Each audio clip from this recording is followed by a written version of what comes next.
Okay, let's dive into this deep dive. We're exploring a story that I think remains incredibly unsettling and mysterious for a lot of people. Definitely. The life and sudden death of actress Brittany Murphy, and then just 5 months later, the equally unexpected death of her husband, Simon Monjack, in the very same house. Yeah, it's that detail that it really sticks with you. It does. So we're going to unpack the sources you've provided to try and understand what they reveal about this whole tragedy. Right. It's a case that, despite the official reports, it just feels unresolved for many people. As you look through the material you've shared, you see this young woman, Brittany Murphy, seemingly on the cusp of so much, dies at 32. So young. And then this second, really eerily similar death shortly after, it's understandably fueled years and years of questions. Absolutely.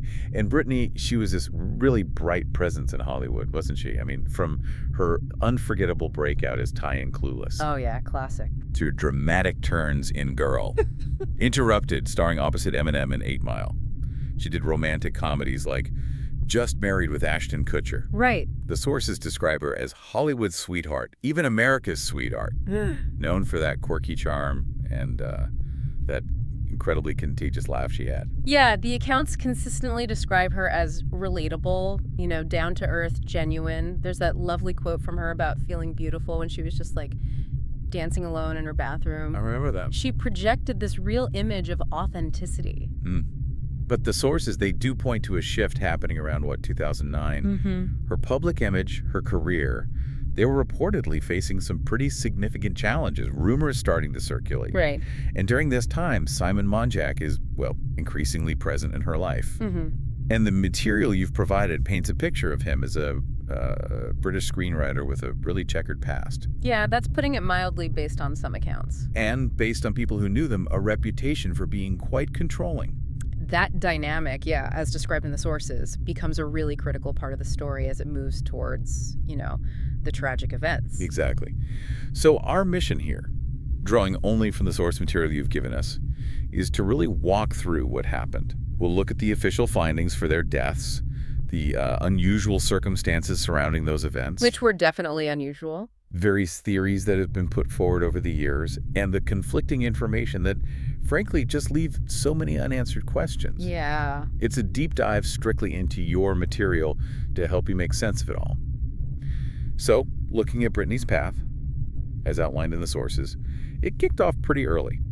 Moved to Hollywood at just 13 with her mom, Sharon Murphy. Right, and Sharon was apparently very involved in her career right from the beginning. Seems like it. That close mother-daughter bond is pretty evident throughout the material. Yeah, it is. And she quickly landed roles, TV shows, commercials.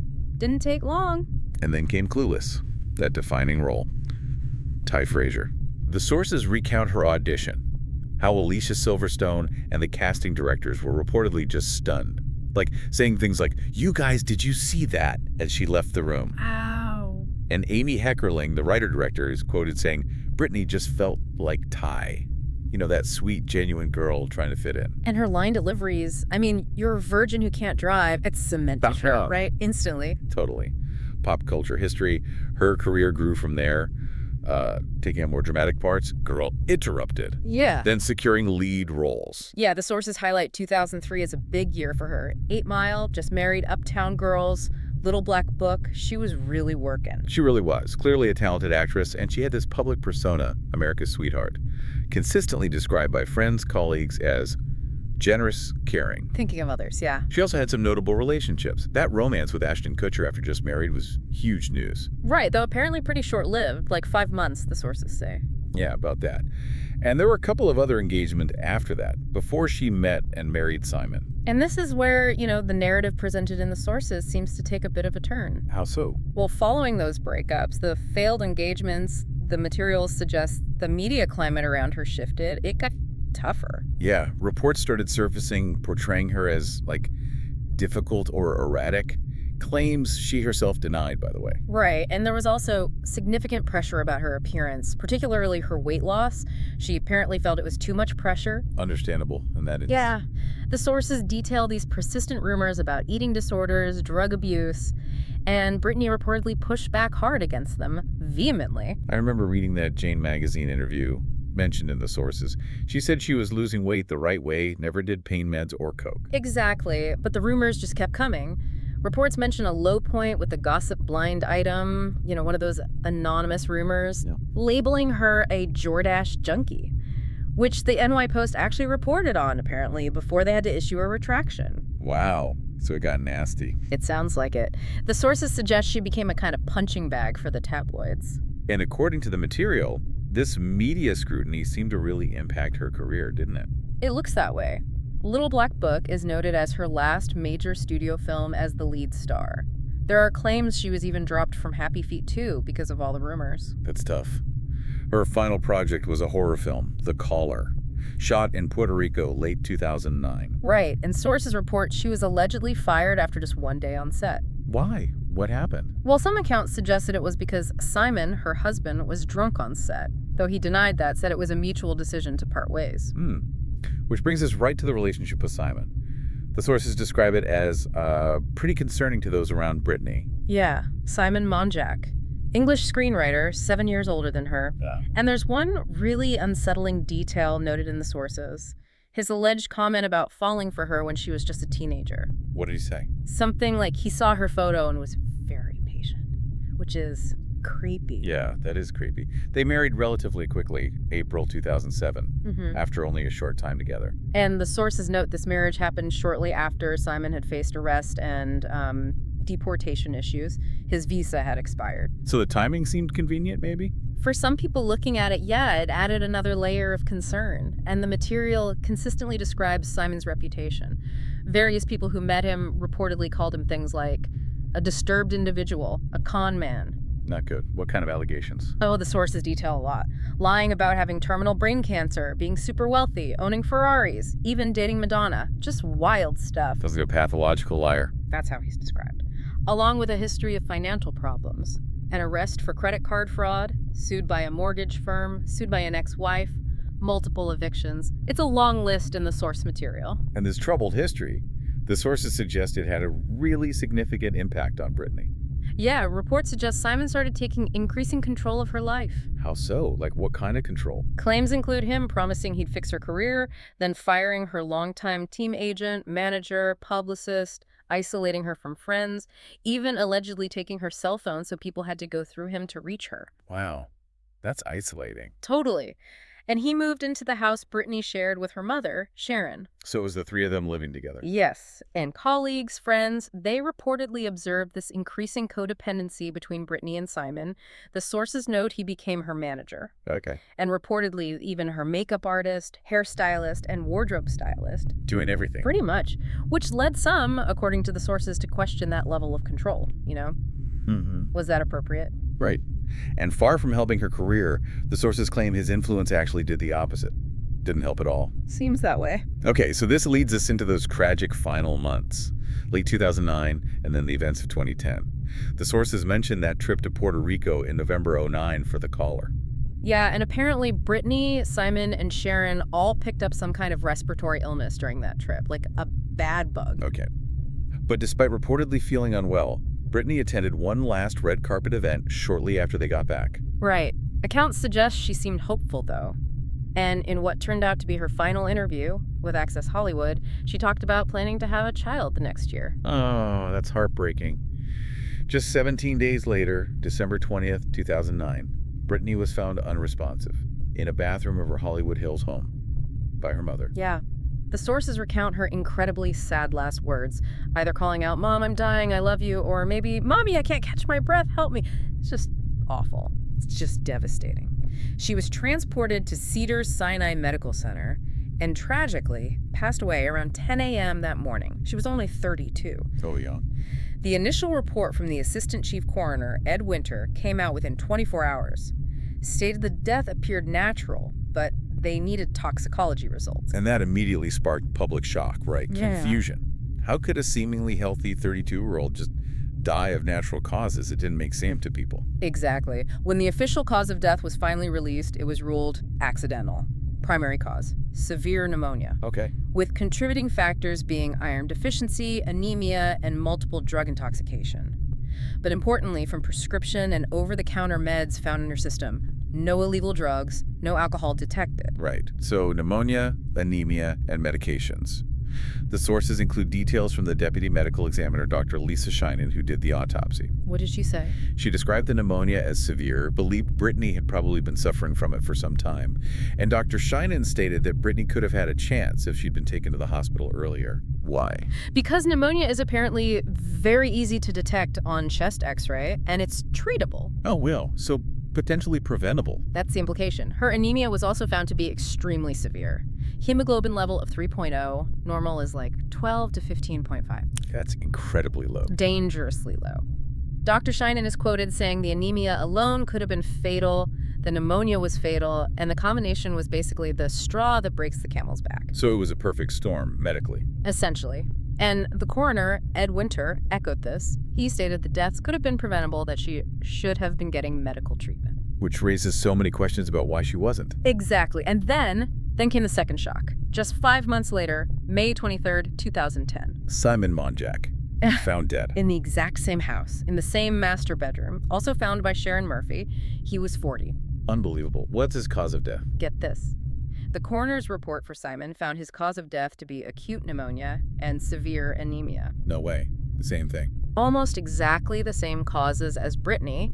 It's astonishingly similar. Prescription drugs were found in his system too, but not at lethal levels. His death was ruled natural causes. The sheer eerie similarity. Two people, same house, same rare combination of causes, 5 months apart. Yeah. It naturally intensified the shock and fueled immense suspicion. You can understand why. Absolutely. It's the kind of detail that makes you think, what is going on here? Right. In the aftermath, the sources reveal that public suspicion immediately, zeroed in on Simon, especially given his already questionable reputation we talked about. Yeah. He gave interviews, including one to Access Hollywood, where he directly addressed being called a criminal, even a murderer.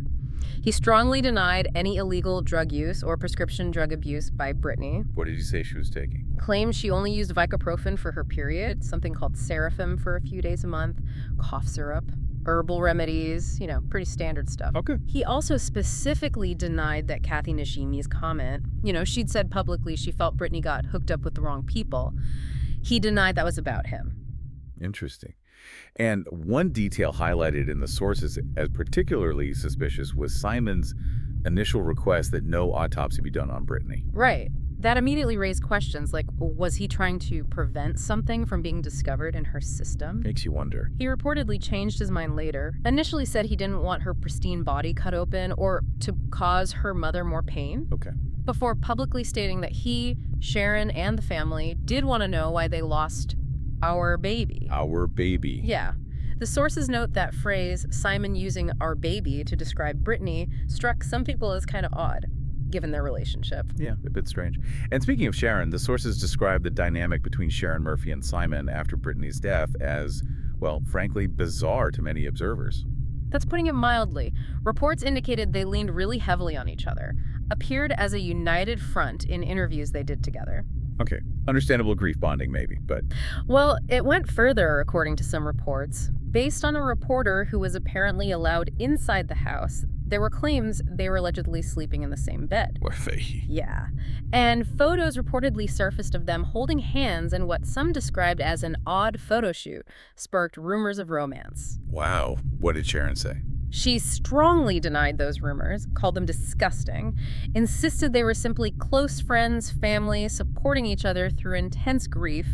But sources who saw the photos described them as looking more like, parents greeting people. They found it creepy. That is unusual. The sources mentioned they kept living together in Brittany's house after she died. Yes, and even reportedly planned to move to New York together, sharing custody of Brittany's dog, though apparently not sharing living quarters there. Plans that obviously never happened because Simon died. Right. Wow. Okay, so one of the most persistent questions that comes up from the official findings, and it's heavily discussed in the sources, is why wasn't Brittany taken to the hospital sooner? Given how severe her symptoms were, as the medical examiner described. Exactly. That's a huge question. Speculation in the material suggests Simon might have advised against it. Why would he do that? Possibly fearing the negative headlines, the media attention, that it would damage her career just when she was trying to get it back on track. That's the theory presented. Okay. And then there's the medication situation. The sources detail this astonishing discovery. Around 90 bottles of prescription and over-the-counter meds found at the house. 90 bottles, that's a lot. A huge amount. Some in Brittany's name, but others were in aliases, like Lola Manlow. Aliases? Yeah, and allegations surfaced that Sharon was reportedly using pseudonyms, sometimes to obtain some of these medications for Brittany. Okay, that adds another layer of complexity. The sources also point to Sharon's own narrative shifting over time. How so? Initially, she reportedly denied Brittany used drugs or drank heavily, thought maybe it was a heart condition, but later she reportedly admitted Brittany had become paranoid, feared someone was trying to harm her, even suspected she was being slowly poisoned. Poisoned? That's a huge claim. It is, and it ties into something else mentioned: the extensive security at the house. Reports of 56 cameras, a call scrambler, fingerprint entry. 56 cameras. Yeah.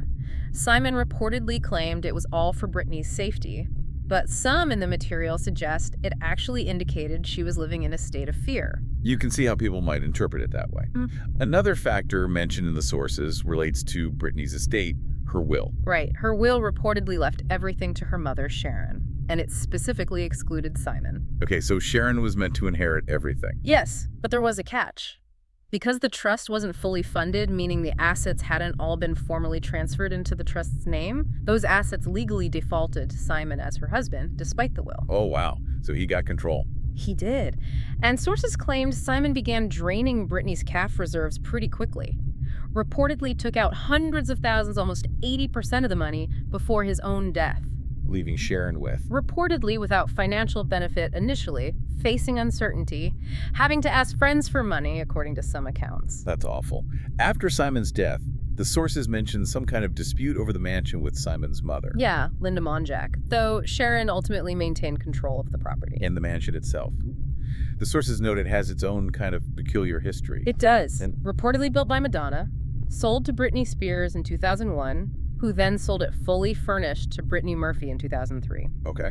And there are stories in the sources claiming Britney Spears felt like bad energy or spirits there after a Reiki session. Left the house, never went back. Really? Like a haunted house vibe? Sort of. And Simon Monjack also reportedly claimed Brittany herself felt something was off about the house, often avoided staying there, preferred hotels sometimes. Interesting. And that background kind of plays into another prominent theory highlighted in the sources.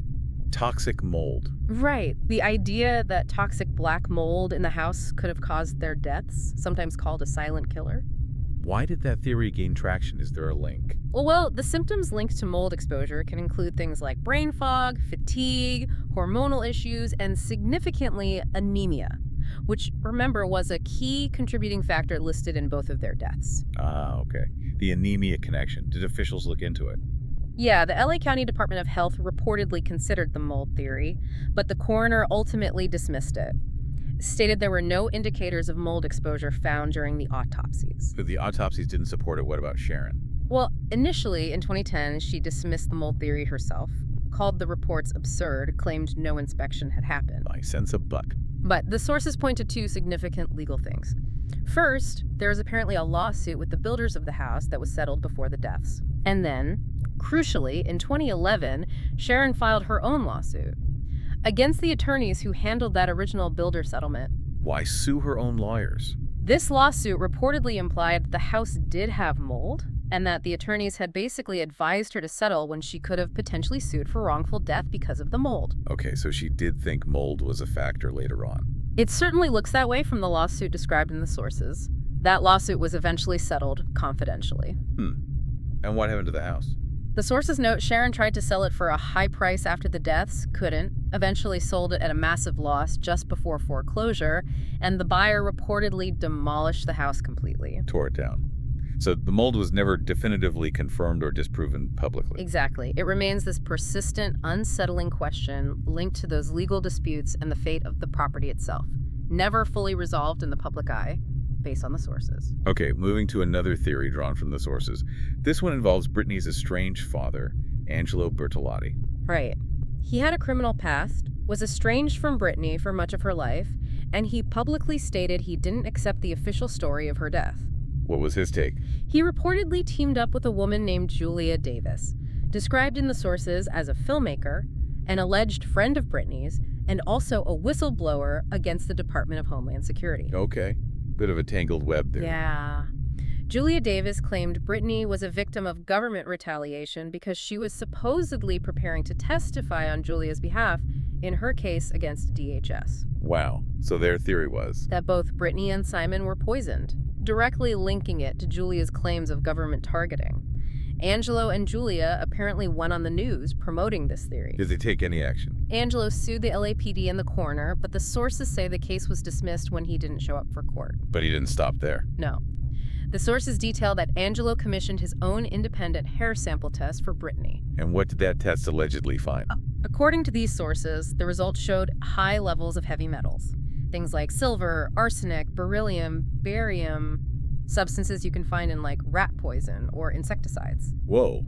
Arsenic. So Angelo claimed this was proof. Yes, he publicly claimed this was proof of poisoning, proof of murder. But what did the officials, the experts say? Did they re-examine? The sources also present the reasons why experts and the coroner dismissed this theory. They noted heavy metals weren't found in the hair roots or in her bloodstream during the official autopsy, which is apparently where you'd expect to find them in a poisoning case.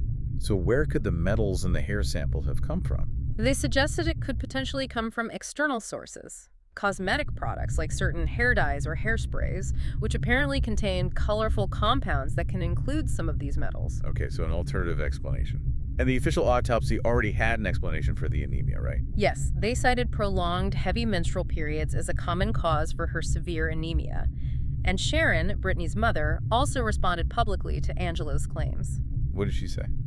Pretty strongly worded letter described in the sources referred to him as a biological father, not a real one. Stated Angelo and Julia were basically calculating, looking for money and fame through a book and documentary. She claimed Brittany didn't even know Julia Davis well and never agreed to testify for her. So she completely refuted their claims. Yes, and defended the coroner's extensive testing against what she called Angelo's website test. Lots of conflicting accounts there. Definitely. Now, drawing from more recent reports within the sources, there's another theory that has surfaced, particularly in connection with all the recent news surrounding Diddy. Yes, this theory, which again is based on recent reports and claims from anonymous witnesses cited in the sources, alleges a potential link between Diddy and Ashton Kutcher to Brittany's death. Okay, how does that connection work, according to these sources? Well, they point to what they describe as eerie similarities between Brittany's death and the death of Kim Porter, Diddy's ex, both officially ruled as pneumonia. They also note that Ashton Kutcher and Diddy are reportedly close, have been for years. And of course, Ashton dated Brittany after they made just married together. Right. So what fuels this specific theory? It's fueled by observations within these sources that Ashton was apparently weirdly quiet right after Brittany died, and that his name keeps popping up in accounts related to Diddy's alleged parties. Okay. And what are the actual allegations linking them to Brittany's death? The sources include claims that Brittany reportedly told friends before she died that she was scared, feared poisoning, suspected she was being watched by powerful people in Hollywood. Paranoia or something more? That's the question. Allegations from anonymous sources, even a medium is cited in one source, claiming Brittany knew incriminating things or disturbing details about alleged party behavior involving Diddy and Ashton.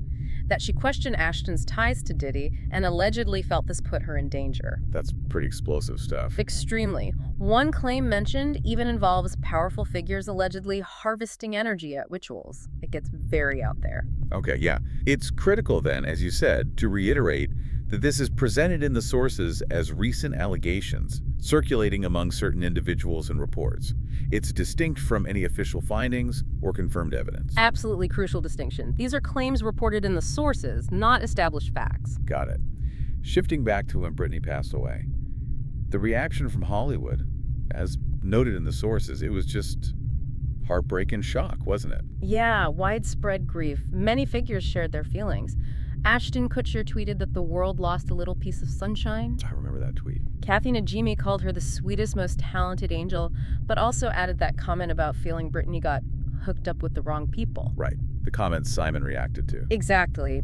Taryn Manning described her as free-spirited, whimsical, full of laughter. Alicia Silverstone, too, reportedly said she loved working with Brittany, called her talented, warm, sweet, felt that special connection from Clueless. Yeah.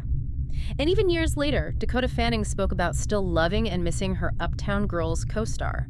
It seems she made a real impact on people she worked with. Her legacy, it's largely remembered in the sources as being a strong and genuine actress, right? Yeah, Amy Heckerling's comments about her genuineness for the pie role really stick out. And Cynthia Hill's observation about how everyone seemed to describe her the same way.